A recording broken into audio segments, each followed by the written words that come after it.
It's nuts. It's just nuts. There's so much crazy stuff happened. I don't even know, like you were saying, Team. It's like I don't even know if I've even processed it yet. Like, you know what I mean? Like Yeah, man. it's so much, and it's so many things that are different in the Star Wars universe, right? Yeah, I'm Revolutionary. lost, man. Different and better. Because All it's right. new, it's fresh. I'm Uh-huh. seeing new characters, new story, and EP, you better start the show. Yeah, we're live, guys. We're You live. guys ready? Are you guys ready? I Yeah. think we should I start the think we show. are. You think we I should think start we the are. show? Oh yeah. Yeah. Get All it. right, Let's guys. get it. All right, guys. Here we go. Time to start.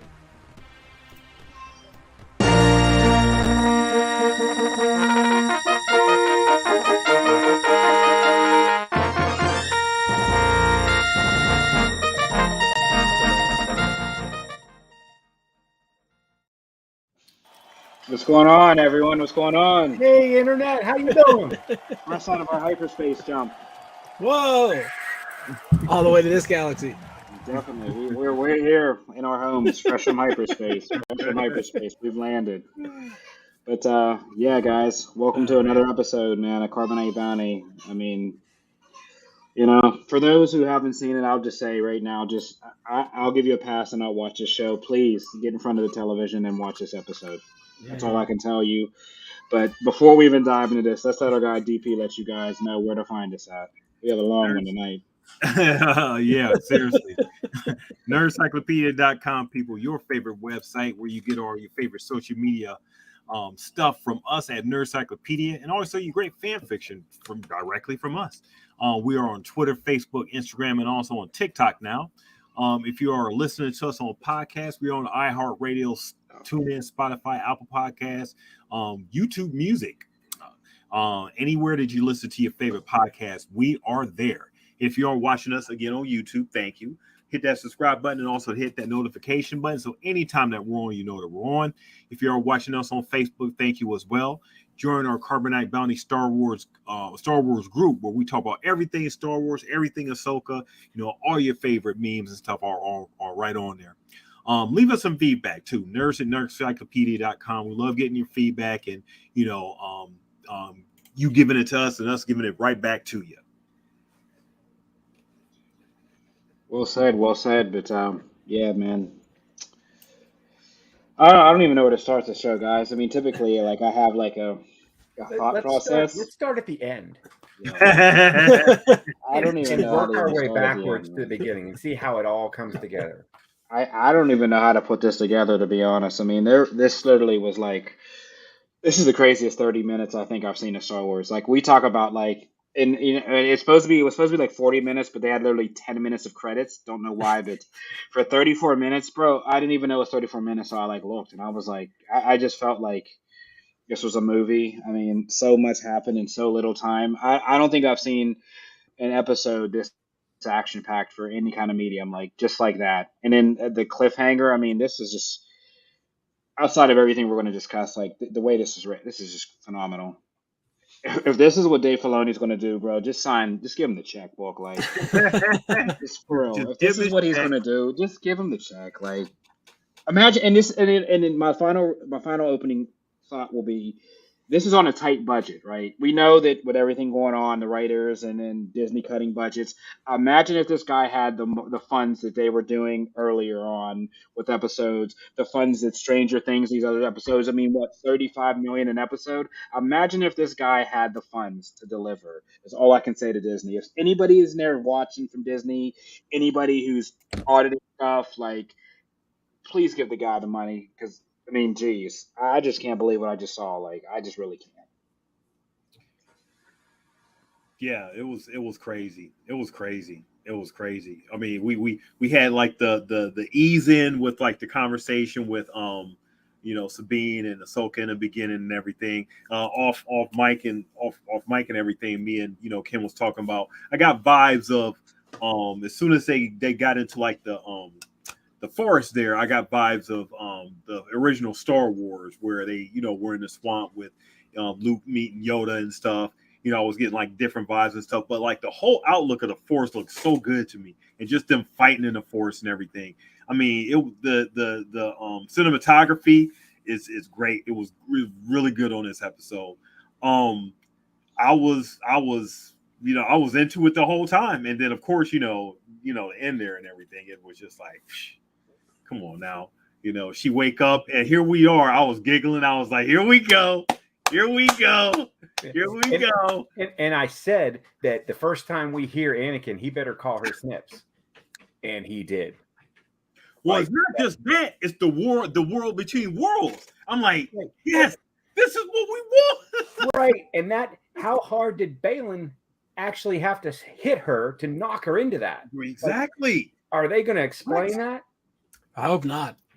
Just let that go. Don't explain that in any way. She got knocked down a cliff and woke up in like the Force map world, where now she has complete access to find where the hyperspace ring giant destroyer executor ship went. Like they didn't even call that anything, right? Like there's no name for that thing. Right. Not yet. I think it'll be named like Thrawn's Imperial something, but something. Once he steps on the bridge and takes command, they'll call it something. But if they call it the Halo, they've never used that before. Microsoft will stomp them into the ground for that one. They can't call it Halo. Although that's a nice thought, but they can't do that. Sorry. And I'm a Master Chief fan, so go away. Sorry, Mickey. Yeah, sorry, Mickey. You can't have that one. You're not down with that. How about Shin and the ability to rein herself in? Like she's super pissed at Sabine, right? She took out her boyfriend. I mean, or her boyfriend died. Ahsoka took out her boyfriend. Sorry. And, yeah.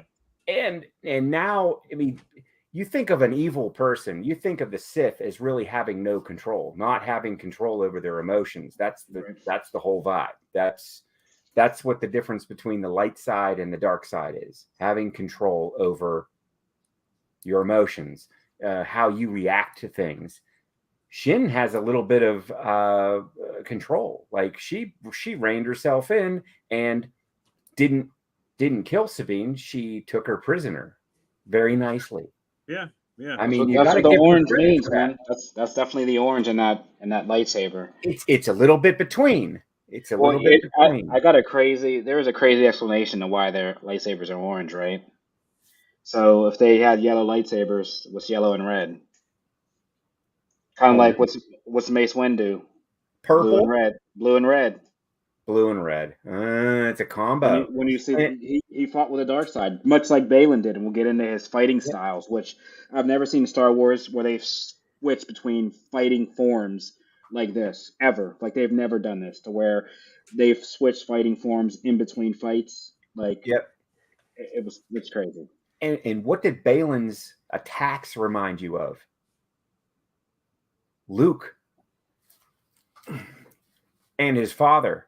I mean, he was just hammering on. I mean, they were just full force attacks. There was no finesse.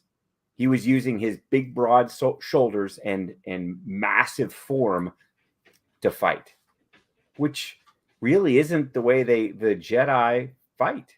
They fight with finesse. They fight with defense more than attack. There was only 2 Jedi in the Council that fought with the ability to channel the dark side with their saber like that. One was Mace Windu, that's having the purple one, and I believe the other one was it's gonna slip. Plo Koon, I believe, had the ability to do it as well, which may be Balin's master. From what I'm trying to put together, I'm guessing that's.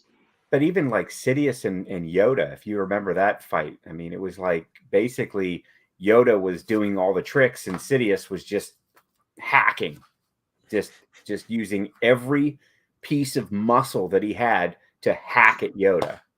That was it. That's all he could do. They were really stretching the CGI budget to have Yoda do all the flips. So you really couldn't have both of them. I mean, this is 2005. Ken, you got to remember, computers were just, they weren't what they are today. They were burning up the hard drives. It's just saying, running out of RAM with the flips. Well, then they ran out of ramp. They ran out of ramp for Anakin to jump over Obi-Wan.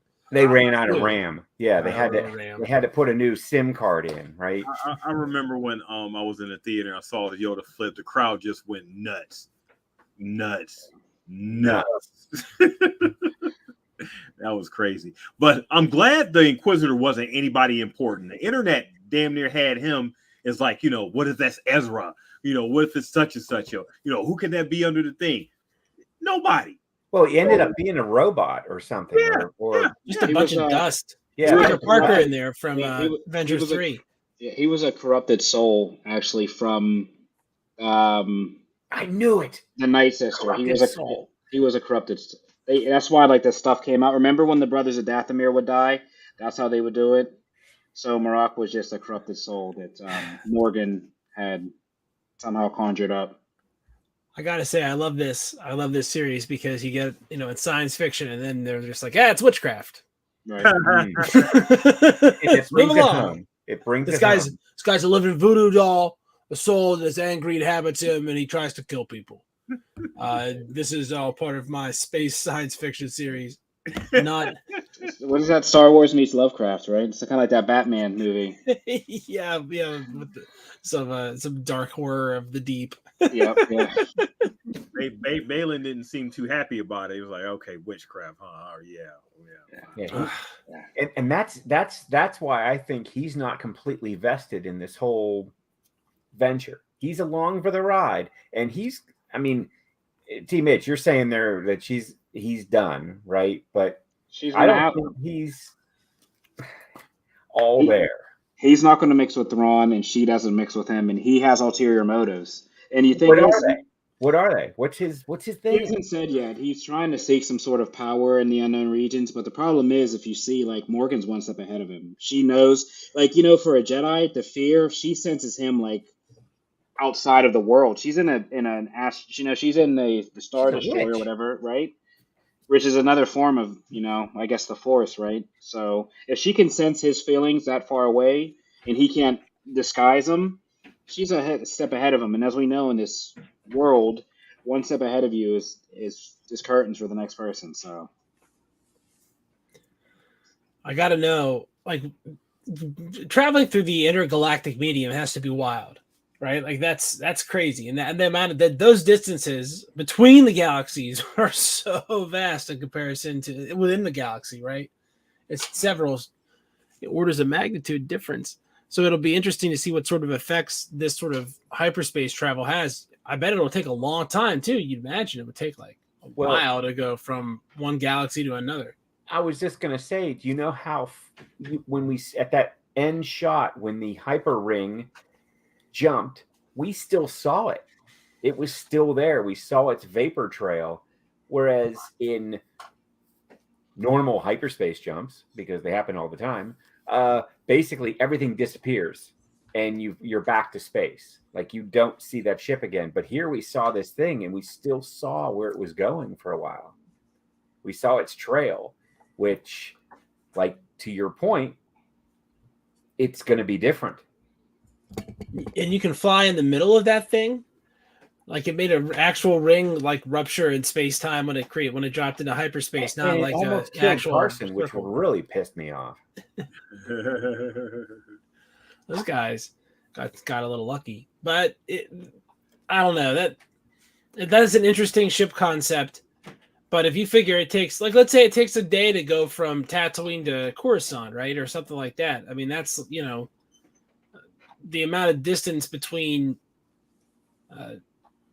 galaxies would be like hundreds of times that. So you'd imagine it would take hundreds of days, just like 6 months or something like that, to do this trip.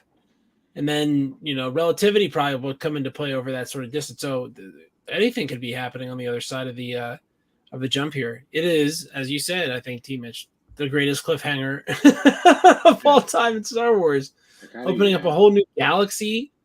Like, now there's 2 galaxies. Right. You can make it whatever you want. The second one, you can't really, nothing George Lucas did really can come into play there. So there you go. Interesting. Well, I mean, it gives like a whole different set of stories that you could tell. I don't know if unfortunately is good if you could tell a whole set of new stories, but it's sort of like,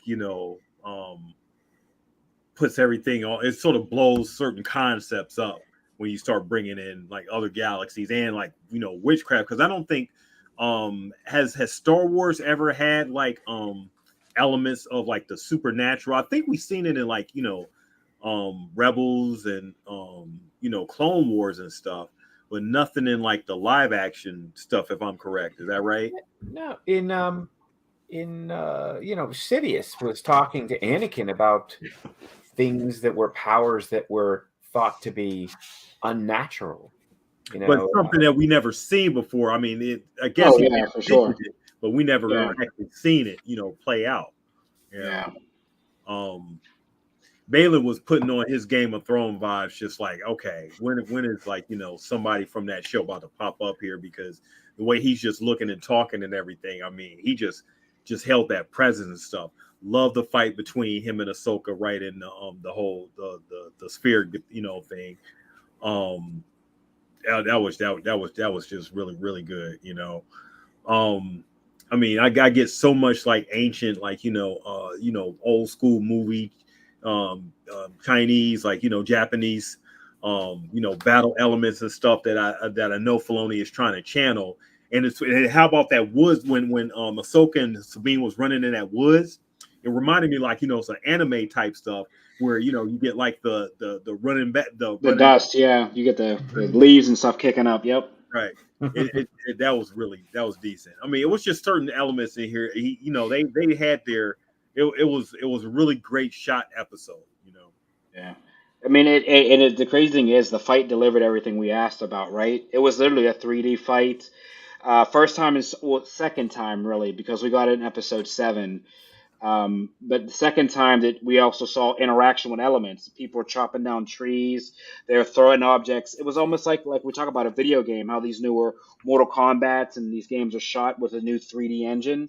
Mm-hmm. How we're getting interaction, right, with elements, trees. People are getting thrown into trees. There's substance to the fights rather than just two Jedi squaring up in an open area, right? This is on green screen and everything. Correct. Right. It's not 3-dimensional. The only thing I was waiting for somebody to get impaled by a branch or something, but played too much PlayStation. Right, as graphic it was. I was thinking like somebody like the environment, something major is going to happen. Fatality. And Sabine is a worse shooter. I'm like, geez, you can't hit its shin. Come on, coming at a Jedi with a 6-shooter is like gotta be so insulting to the Jedi. Like no Jedi has ever been killed by a blaster. Someone points at them. She had to have like a thought in her head, like this is a bad idea. This isn't. Like, come on, get out the lightsaber. Come on, please. Well, I mean, it could happen, but not quite. And when disrespectful. And the whole thing with the map, I liked that. I liked the art. I liked the idea that it was this ancient artifact and it had color and it reacted to a henge, like a Stonehenge type of thing. I mean, it was really earthy, crunchy to me. I mean, I like all that stuff where they're, it's like it's real environmental. And I immediately thought when Ahsoka finally grabbed it and it burned her because it was hot, and then Balin destroyed it. What now? Like, what are they going to do? And I thought immediately, and I'm the nerd in me immediately thought Raiders of the Lost Ark, when the Nazi grabbed the Eye of Ra and it was burned into his hand. Okay, so now you have an imprint of the thing in your flesh. But it only did one side, right? That was the problem with the Eye of Ra. It only did one side. So when the Nazis took it and they tried to find out where the map, the Covenant was, it didn't work. Now Ahsoka grabbed it all the way around her hand. Now she has it burned into her hand, but they went a different way with it. They actually just knocked her into the map with her former master. So I don't know how that's going to play out. Quite a glitch. If you're watching a speed run of this game, and then all of a sudden it's like, all right, that's very important here. You gotta let it's like land a hit, and then jumping above the map, and now you're in another world jumping. Right, that's what it is. Broke the game, clipped right through. to the broke world the between game, worlds. You glitched it. Now you're at the end of the world, and you can raise the flag.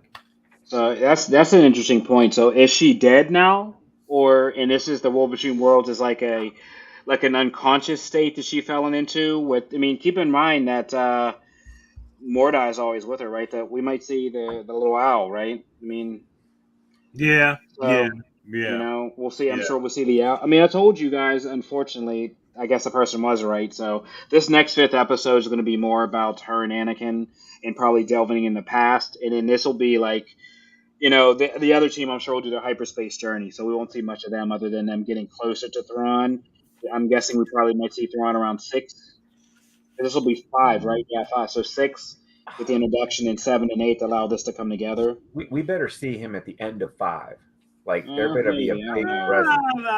I'm okay with delaying 6. Thrawn as much as possible. Yeah. I'm not okay. I need to see Thrawn. I need to see Thrawn.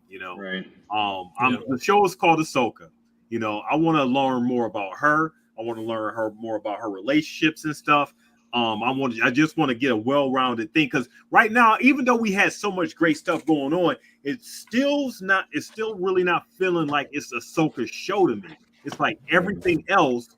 I guess it feels like Rebels season 5. This is like a Rebels live. To me, this 100% Right. feels like is Rebels like live action, which I would have been cool if they named that. Yeah.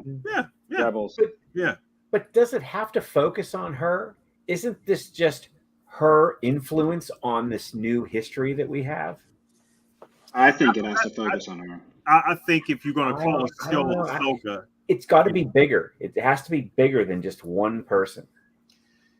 I would, and this is just my little thing. I would say, if they could have saved some of this till second season, that would have been fine, and them focus more, on Ahsoka, because I'm going back to Tales of the Jedi, what we learned about her and her family, in the beginning, everything that we learned in Tales of the Jedi was focused on her, and then to come to this, I'm not disappointed in anything that we're seeing so far and everything, but I would have thought that the show would have focused more on her than a lot of the other characters.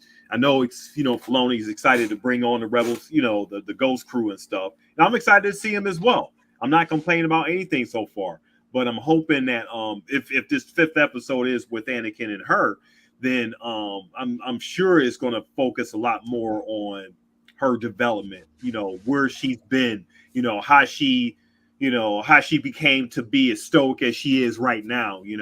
We need to learn a little bit more about her rounded character and stuff, to me. I mean, yeah. I know it's not exciting is like, what we really want to see, but that's just my preference. I've always, even all these like Mandalorian, the Book of Boba Fett, all Kenobi, all these shows that have come out and tried to sort of focus on a single character. That's not what really Star Wars is. To me personally, it's a bigger story, and all these characters influence it in certain ways. And I don't need to really know everything about each individual character, but I want to see how they affect the story and how they push things forward and how they fit in. Like, how does Ahsoka fit into the era after Return of the Jedi to bring us to, I mean, if we're going to get a Thrawn like heir to the Empire, which we are, name drop, man. You got to drink your whole beer whenever they do that. They drop the title of the movie right in your lap like that. Heir to the Empire. There. I know that. Yeah, I know that one. Last Command. I know that story. I know that. But you know what I mean? I'm not trying, and I don't completely disagree with you, DP. I get where you're coming from. I want to, it'd be cool if they could, but we've only got 8 episodes. That's a problem. Yeah. So That's how much nitty gritty are we going to get into? Yeah. What happened to Ahsoka after? That's a Disney problem. Yeah, she left Anakin, and where did she go, and how did she become who she is? I mean, that's a whole thing by itself, and I don't think we're going to get that here. No. In these 8, these 4 episodes we have left. No. But we are going to see how Ahsoka Tano develops the Star Wars story, in a very concise way. Because I think now the Filoni universe is flowing correctly. Everything's going in the right direction. We're not getting any like potholes, like we have in other parts of Star Wars or other parts of other universes that we enjoy. Yeah, but the crazy part is though, I mean, this is literally butting up against Episode 7. So, Right. I mean, a lot of this stuff that we're seeing brings up a lot of questions, right? We have, you know, young Jason, Ezra's still out there, so there are still Jedi's out there to be trained, and I think DP's right in to some extent. I mean, this is Ahsoka's show, but there are so many main characters, and this is almost a Disney problem, right? Because when we start doing these one-off series, it leaves too many. It's kind of like the multiverse, right? There's too many different there's too many different universes. There's too many different ways to go, and to take this. Yeah, there are that. It just, you feel like sometimes you get. I mean, and I'm saying you don't get enough of, but sometimes you don't get enough of what you want to have answered, because there's just so much introduction of things. I mean, and not necessarily everything doesn't come off, right? We might not get a Jason Solo series, we might not get a Ghost Crew series, but the fact of they creating all these characters, it's kind of like wasted meat on a bone. You know what I mean? You're eating, it's like a rib that you're eating and you're leaving most of the meat on the bone. It's almost like just introduce them, put them in and out, like kind of like to deal with Rebels. I feel like in this they're doing a little more development for certain characters that if they're not going to use moving forward, let's just get them in and out. Yeah. Because we got that a lot with what is it, Chrysanthemum, right? Yep. All this energy and he just A Wookiee suit. The You know what I Wookiee mean? suit. Like, what are they going to do with that Yeah, thing? right? So you It put the ghost, right, in real life. You put it on the screen. I expect you to bring that back more than the one time. Like Exactly. This better not be a one-time tease. Like that, this should be a regular item. And these guys, they're giving me the Rogue Squadron series I've been waiting for. They're giving it to me. I got X-wings in attack This position. had a lot in X-Wings in attack position. I mean, we got exactly what from a ragtag group coming about to cause a hurt on some enormous monstrosity, some super weapon that can jump between galaxies. What's the guy's name from the Mandalorian that we seen in here in the Rogue in the What? in the Rogue Squadron? Zeb? Or, No, you mean the pilot. what's his name? The guy with the goatee. Yeah. Carson, yeah. Okay. Yeah, Carson. That's what I said. Oh no, they're gonna kill him. Oh no, he survived. Oh yeah. But the Rodian died. Which, come on, why are you always killing Rodian? Dropping like flies. I mean, was that like Greedo's kid or something? Like, is only one of 100 million Grandchild? children that Greedo had. The other one was with Boba Fett and the Sand People, right? Oh, was he? Yeah, we always see these same characters, and that connects everything. That's a great, fiber. That's a tie-in. Because I now think we're you're just seeing Rodian these face things- blind here. I think you just think Rodians all look alike. Wow. No, it's very specific. They're the same family. Of course, they're going to look alike. I'm not talking about different Rodian families. They're the same. It's all one family. All those masks are poured from the same mold. I mean, it's crazy when we're talking about this episode because, to be honest, I didn't even want to go live. I wanted to watch. I still need to. This is one of the things that I literally need to watch this again, directly after, because I just need to process so much more. I mean, it just happened so fast, and when you're watching it live, you just take it in so quickly, and it's like the emotion gets to you, and then you miss certain things. Was I sure, or did Sabine force push her in the face magically now? No. Did she just turn her head to her when she was on the ground?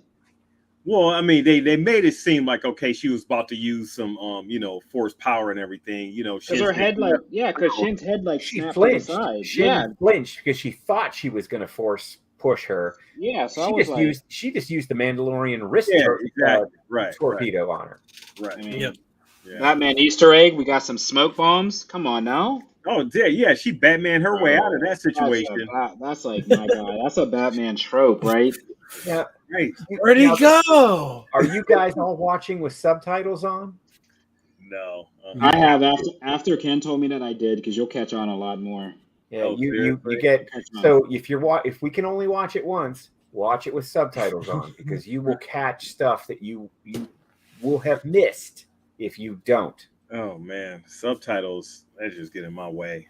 I can't do subtitles. No, It's a you new can't- world, DP. That I doesn't watch mean that you're Godzilla old if you movies use on a Right? daily it. basis. I can deal with subtitles. Yeah. It's just a way to watch Attack on Titan or like Dragon Ball Super. So Yeah, you gotta put subtitles on. I've learned to watch the subtitles for everything I watch anime related. But that's the thing, like on your phone, the speakers aren't always great, so you can't always make out what people are saying. So No, I we're mean, just that's used to it different, now. Yeah. Oh, is it? Yeah. Is it? Yeah. This thing, You just don't want to be a grandpa. That's really what it is. You don't want to be old. So, and here's a point. So when Balin's skull threw his cloak down, it was how'd they put it? Cloak solidly thuds. Ahsoka threw her cloak down. It was gently thuds. Cloak gently thuds. I mean, there's different nuances, and you get an experience there because you're getting deeper into the character, like how they act. Like Balin is he's just throwing his cloak down. Ahsoka is thoughtful about it, and she lays it down because she doesn't want it to get too dirty because she's going to come back for it. She'll be back for it. Yeah. Yeah, She knows she's coming back, and he's like, I'm not. And I'm not trying to be silly, but I do think that they do this on purpose to build a character, maybe for an audience that can't hear. So they want to be able to make sure that audience can be as engaged to the character as we are. I enjoy that. I enjoy that concept. Plus, I know when the droids die because it says powering down, and I think it said when the spider droid died, it was powering down permanently. So we knew it was gone. Yeah. Well, you wasn't in case you was in doubt. Subtitles helped you out with that. So it wasn't coming back. So I mean, to T Mitch, like you said, we're getting one watch with subtitles. You'll get more out of it. How about our droid battle in the beginning? Rock'em sock'em robots. This episode had everything, man. Droid fight. Then the Jedi show up and they just waste the droids. They ruin everything. They ruin it. They just kill them so fast. It was like Rambo. It was like Rambo against the Russian again. And how about he covered his mouth too so he wouldn't talk? Yeah. He's like, help. Oh man, droid fight. That was classic. That was very funny. And they opened that up with that. Yeah, I mean, I can't really say too much else about the episode. It was great seeing Anakin there at the end. The world between worlds, that just had me just up out of my seat. I'm like, I'm waiting for like the ring, and like T-Mish, you said about the owl. I totally forgot about the owl, but yeah, that owl was like there at every step. When they were in him and her and Ezra was in that space and stuff. So I want to see more of that. I can't wait till this 5th episode just to see how they do and how those two interact, because they never interacted in person. This is in person. We never seen these characters from one thing interact in a live action form in another thing. So it's a really great crossover, I guess, if you want to see it. Seeing the Anakin who we know that's been in an animated stuff throughout Clone Wars with Ahsoka in live action, now interacting with adult Ahsoka. So that's going to be awesome. And she's not dead. We know that. She better not be dead. Hit real hard. They better not call the show Ahsoka and then kill her in the 4th episode of 8. That would just be wrong. That would be very morally wrong. She could be. She could be dead and come back, through another part in time. I mean, who knows how she got here, right? I mean, Send her a she had thousand to land years in here. the past. She She'll had have to to land leap here her way somehow, home. right? To leave her way So, I home. mean, So bad. maybe when she fell into the water, I mean, there are these like nexus points all over the galaxy. Did she happen to fall into a nexus point in the water that would in turn put her in the orbit? You never know with Where are these Filoni. nexus points at? Ah, wherever we want. How about a So, nexus point right there? so what do we all think? Right in the water. What do we all think of the next steps? Like, here's a master coming in contact with his Padawan that left him. What do we think is the next? What's the conversation going to be? How's it going to start? Like, they haven't really interacted yet. It's basically like, oh, I knew it was you, I mean, they haven't really said anything. What do we think the beginning of that discussion is? Is it about regret? Do you regret leaving me? I regret you leaving me. I mean, you think he's going to have remorse? What's the so he's been Darth Vader for Already, long until he got he's gone too. He's been Anakin's been dead for 5 years, so this is 5 years after Luke struck him down. right. So that is a curious thing. What is the conversation and stuff, between them two? Is it picking up like right before he's Vader, or is it like picking up right after he made his turn? Yeah, in Clone Wars, like, does it start there? Right. The last time we seen them two, remember, was in the fight in Rebels in the World Between Worlds. So that's where this kind of would have to pick up. She fought Vader, remember? And Ezra saved her by like resetting time, which is what may happen again. Because remember, he jumped into that time portal to pull Ahsoka out as she was getting struck down. Okay. So that's when she tried to save Anakin from Vader, and Vader kind of like took over his mind, which in turn cloud some people's judgment, right? Because in an Obi-Wan, it kind of resets things as he's saying, like, I've already killed him. But in Rebels, Ahsoka's already done that. So yeah, that's how you see where Filoni's correcting this, because he didn't do Obi-Wan. Now we see him going up and cleaning up not only the prequels, but 4, 5, and 6, and now tying this into 7, 8, 9, and making everything make sense. So I can completely get on board with that. And then he's doing his own flair, but he's keeping it Star Wars like we like it. And that's what I'm like in love with, the fact that this guy, like, he gets it, right? Like, every part of this episode was just like, Star Wars, what I would think of when I consider Star Wars. It's definitely felt like one of those instructed. He's being told how. Oh, do not give her credit. I will not do that. No, not her. Not her. Do not do that to Not her. No, not who I'm not saying that name, yeah. Yeah, no. But I think there's text messages that I would love to read. Oh no, I'm not even saying that. I'm not giving anybody credit but him. I don't think there's no text messages. If anything, they're saying like, hey, like, let's I don't even know. Let's throw a little more. Let's add some fireworks in here. Let's have Mickey Mouse jump out of an X-wing. Yeah, like instead of attack position, huh? Yeah, right. Set your sights on cost savings. Yeah. I mean, I think it's crazy that they burnt all the plot that fast, right? Where we knew. Like what we knew they were going to have to do was get to this point where they're going to see Ezra and Thrawn, which we knew they would do because they cast Thrawn. Otherwise, why cast somebody to play Thrawn if Thrawn's not going to show up, right? So obviously he's going to show up. We got there in 4 episodes. We got, a lightsaber kill. We got a couple duels, some good stuff. We got witchcraft. Hard to complain about witchcraft. Mm-hmm. And we have some weirdo new ship that is a hyperspace weapon of some sort. So, very eventful 4 episodes. Gotta love it.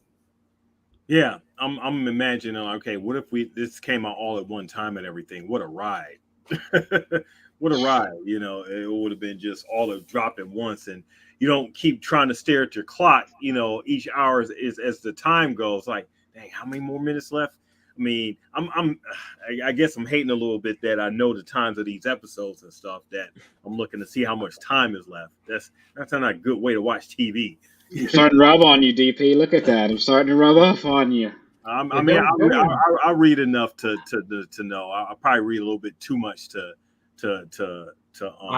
I not. don't read anything. I don't. Well, Look at that you coming from a very virgin perspective there, Shin Quintano, you know. So God bless you, you know. For those of us that know too much, especially for T Mitch, but I think T Mitch just knows everything. But he still gets like, you know, all up in arms and stuff. So he still finds excitement out of it. But I mean, I'm still digging everything I'm seeing so far. You know, I can't complain. It's we're halfway done, guys. We're halfway done. You know, 4 more episodes. We're just done. That's just crazy to me. What a mid-season finale, though. How about like if they broke it like that? Like, man, what a way to like cut it off. Yeah. I mean, if they're since they're doing 8 episodes, they got to end it off right. I think they have. Because for them to end it off in a cliffhanger, and we don't know when they're going to do a season 2. I think it's got to wrap up something, you know, and tease something bigger. You know? Yeah, it has to come to an end. Like Kenobi kind of ended. Mm-hmm. Like we knew it was over. There was going to be another. You know, we wanted to see what happened next, but the story ended, and it ended in the right place so that it wasn't a cliffhanger. Now, if they end Ahsoka with like some crazy door closing, like we see, I don't know, Thrawn and Ahsoka are confronting each other and the door closes. Like they're on the bridge of like some new Death Star and the door closes. I mean, That's we're all the end of the episode. The other check off Ezra, you know, they're teasing Ezra as well. So one of them is gonna you know, be a big thing to end off the season. And I'm more or less betting the Ezra. They keep throwing out that out there. Like we're gonna see Ezra as this important part of this whole thing. Mm-hmm. I don't know. I think he'll be there, but I don't think he's gonna be quite what we think. He better be, because they're teasing him. Like, I mean, like just dropping that gun, and you know, it's done that with a lot of characters. You can't show him. You can't show the picture and the message, and then not show us. I mean, that's messed up. That's like not so much as not show him, not have it be a bigger part. Yeah, you know, you can't just wave. Okay, well, he's there now. You think he's enjoying time with the space whales? Like he's just like living life, loving the space whales. And Thrawn just like hates him. My tie, you know. Thrawn hates the space whales. Like come to him, like Ezra's like, come here, and they come over to him, and Thrawn's like, they don't even acknowledge him. Space whales. Thrawn is all I hate whales. Yeah, I hate whales, especially whales are the worst. So fickle, whales. I mean, you're right, though. We have to get Ezra. I mean, we obviously know nothing happens to Thrawn at this point. I mean, he's the big bad, so we're setting up for this, whatever he does. So obviously, him and Morgan, or him, he gets away somehow, some way. Interested to see, though, like, as you said, I mean, this is like Chekhov's Ezra, right? This is the reason we're here, and, you know, at the midway point, I mean, we got to figure out, do we see him? I mean, we don't have enough. And I'll say this, right? Because episode 5 is probably going to be a lot about Ahsoka's past and tying together her and her master. I mean, we don't have enough time to go into what happened to Ezra and Thrawn at this point. Maybe set that for season 2.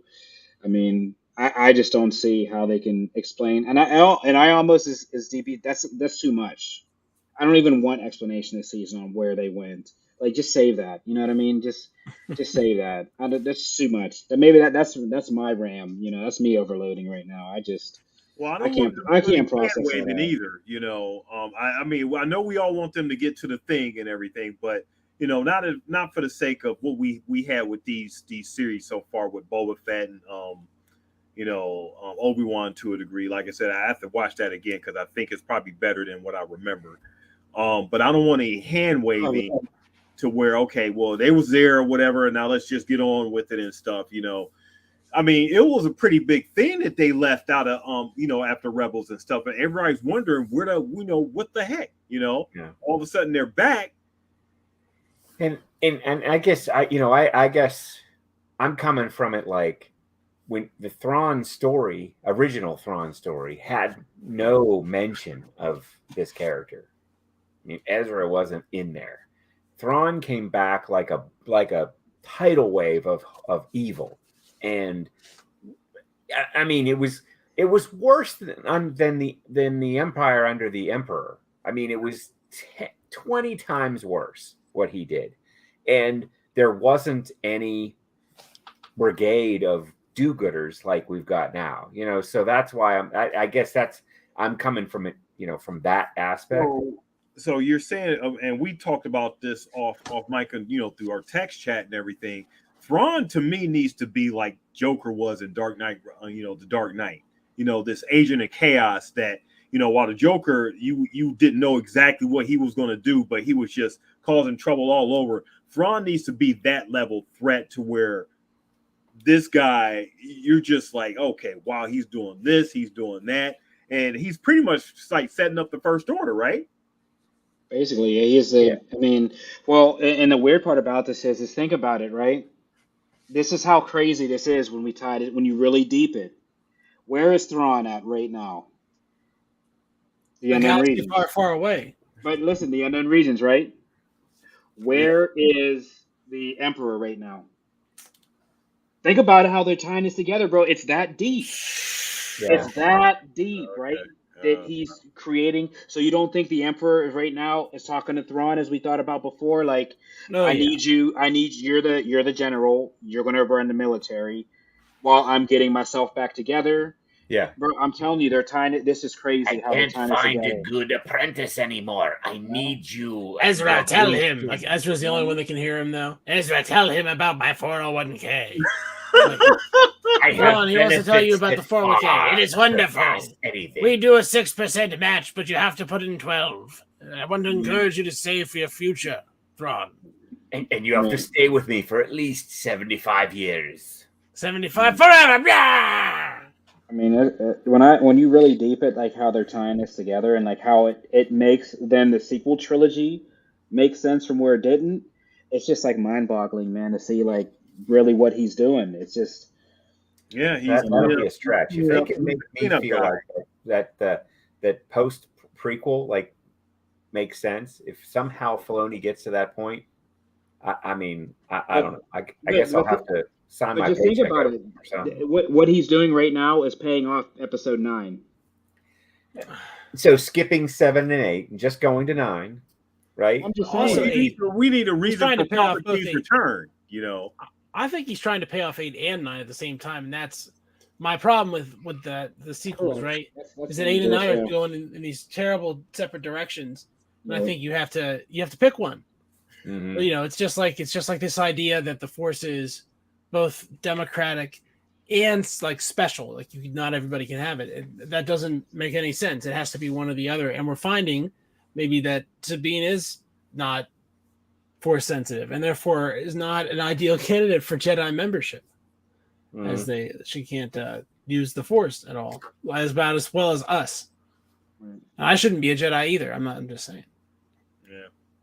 Yeah. Well, they still have to answer that question. Why was Ahsoka training her? Or so emphatic on training her and everything. So, it took Luke a while too. It took Luke. Yeah, but Luke had the bloodline. The next episode, the way that she was taught by Anakin, and and that's the way how she feels, Sabine and everything. We may get what I'm looking for is a lot more insight to Ahsoka, and her level of thinking and how she's going to go about things, from here on. All we got really so far is her arms being folded and her walking around and her doing like some, slice and dice, slice and dice, which I'm fine with. But I need more level of her insight, of level of thinking. What's so deep about this though? Like the discussion. She knows his son. Like, how crazy is this? Like, I meant Luke. Like, you know what I mean? How does that? It's crazy how this thought goes. She literally was just with his son. Like, we have another of Yoda's species like this, and that's what I was talking about. I just feel like sometimes this can get really dangerous to where like it can branch off into too many more multiverses, right? Because as we know, there's so many branches now that this can go off. And I feel like sometimes when they introduce these characters and these properties, this becomes even bigger than this, like too big almost, right? Because You get Mhm. unworldly. it does. Because like I almost feel like now that Anakin's in this and there's a part, and now we know that Ahsoka has spent time with Luke. She knows that Luke is kind of building a Jedi Academy. Luke has to be mentioned in this season somehow. They have to bring up his son, which then ties into the fact: do we need Luke? Should he be part of this? But now that they're doing this, it leaves that you The have to. conversation should be had that she met Luke, and that if he wants to mention the Jedi Academy, he's doing she's talked about he's doing great things and stuff right now, but they more or less keep it focused on their two, her and Anakin's relationship, and not focus so much on Luke and stuff. I don't think once you mention Luke, you have to, okay, well, when does Luke show up? That's not so much of a check off, like, keep mentioning Ezra and, Thrawn and stuff, Yeah, but if she sees his Force Ghost, so does Luke. So it just makes it even more difficult to me now. Everybody sees his Force Ghost that has the Yeah. Force. Not you, Sabine. Other people, though. Yeah. Maybe Anakin asks Ahsoka to find out what his son is doing. Maybe Anakin doesn't know what his kid's up to. Like, as a father, I'd be curious. What's my kid doing? care at this point. Yeah. He does. I mean, this was when he redeemed him, and they were like, I don't know. Just to me, it just makes up. I'll just say this kind of as like my final point on this. The way this is setting up, this 1000% leads it to have a Luke series. Now that we have the heir to the Empire, so we have the big bad, right? We have the big bad on this side. We have this OP Jedi who's pulling down Star Destroyers. Like we have to see, like, you know what I mean? If you have Frieza, you have to have Goku, right? Like Yep. you have to have that. And Ahsoka, as great as she is, she's not that. So I feel like there has to be something like that ties off what Luke has done. They just have to do that at this point. It's only right. And they would just call it Skywalker. Yeah, you can just do Skywalker. You don't have to say Luke or just Skywalker, because It could just Mando be doesn't. family, right? Mando doesn't pay off. I just don't see how Ahsoka takes down Thrawn. Ahsoka and the Mando, because if they tie together as they're doing, kind of like this Marvel kind of cinematic universe setup, they don't take down Thrawn. That would be a huge. I mean, because Thrawn, if you read the books, Thrawn was beyond, Correct. being taken down. I mean, you just couldn't, because he was 100 steps ahead of where you thought you were. Yeah, I mean, he was playing 4-dimensional chess, and you were playing 1-dimensional checkers, which is just a straight line. And he was charismatic, and people actually bought into what he was selling. It was, I still think, and it was a neat thing where, what did that guy say? When they found Ahsoka found those Imperial insurgents that were like still loyal to the Empire. They were like, the Empire forever. I mean, they were looking at a new leader. It wasn't Vader. It wasn't Tarkin, obviously. They were looking at a new empire, and something was inspiring them. And I think it was Thrawn. Obviously, from a distance. Ooh. Thrawn.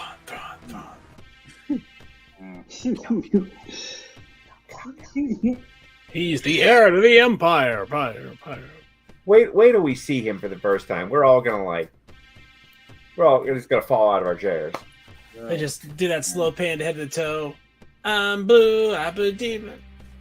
In the crisp white uniform that he had. I mean, it was like he's sort of going to be like a Director Krennic, with the uniform, but then the blue skin and the tight haircut. I was thinking of Maverick. Something, yeah, seriously, yeah. I mean, he's gonna be a presence on the screen like none other. Like when we saw Vader walk through the Rebel blockade runner doorway. I mean, that's the entrance I'm looking for this guy. Except, of course, painted up like one of those Avatar characters. It's gonna be a Which- non-E. Yeah. Which none of us have still yet. Finish it. This is seen good. it. I got 15 get all the way minutes through? into World of Water or whatever the hell that thing's I called. didn't. I don't think all three of us can sit down and watch it if we even force it an I'll hour probably each. never see it again, but it wasn't bad. We should do a thing. We should do a thing where we sit down to watch that movie, but for every hot dog we eat, we get to skip 10 minutes. So, I might turn into Joey Chestnut then, Oh man. because I'm not watching that. I'm eating 50 hot dogs in the first 5 minutes. I ain't watching it. it'd be like, now it's time for the Way of Water, and I'm like, nah. Where are the hot dogs? It's exactly like on land, but underwater this time. Look at the 3D that isn't on your TV. Yeah, we're doing 4D and shit splashing. I was hoping to get wet when I was watching it, and that wasn't happening. So Yeah. We did 4D at my house, but it was just my toddler jumping out of the bath, running down the hall. That would be better to watch than this movie. Yeah, G was like, "This is the Way of Water."